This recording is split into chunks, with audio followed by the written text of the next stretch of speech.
We always try to do endless amounts of work or things. And I am personally the ultimate version of this sort of freak. I always have got the pressure on that tells me to do more, even though I physically can't do that.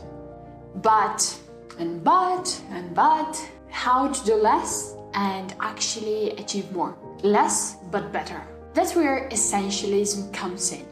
Once you give yourself the permission to stop trying to do it at all, to stop saying yes to everyone, you can make the highest contribution to the things that really matter to you.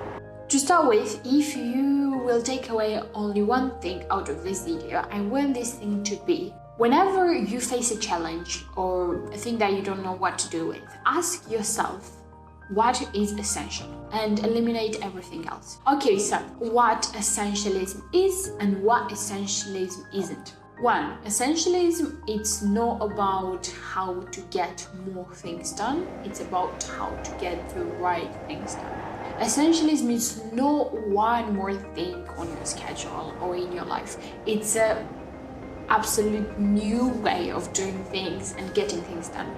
The way of essentialism living, it means living by design, not by default. This and much more I've taken away from the book Essentialism, The Pursuit of Less. The book was really amazing and I honestly loved it and recommend it to anyone. And it sort of came into my life at the point when I really needed it. Number 1, focus needs to be created.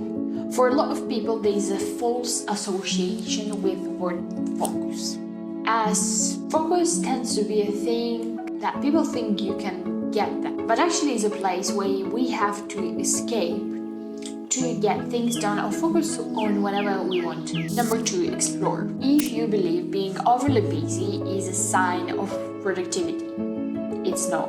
Try to spend as much time exploring things, listening, debating, questioning, smiling, and thinking. The purpose of exploring is to pick what really matters to you and what's essential to your life and what isn't. 3. We have choice.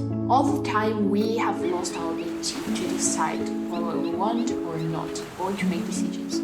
Psychologists call it decision fatigue. The more choices we are forced to make, the more the quality of our decision-making deliberate gets worse. To be an essentialist, you have to really have a clear idea of decision-making and making decisions and develop your ability to choose. The main thing is to keep the main thing. This diagram sort of explains it the best way, but if you focus only on one thing, you get much farther than when you focus on 100 things. Number 5, learn to say no. If it's not a clear yes, it is a no. Even if it's 99% yes and it's not 100% yes, it's still a no.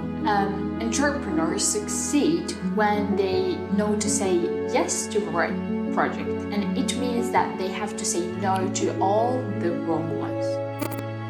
Okay, so these are the key points from the book again, Essentialism. And I think that's a book that everyone from our 21st century has to read because it highlights how to do less and reach more and how to be passionate about one thing instead of walking around other. Thank you guys for watching this video and I hope you enjoyed it, and if you did, go to my channel and watch more of this video that will be coming soon. Subscribe and like this video as well, and hope you have a lovely rest of your day. And don't forget to say no more often. Peace!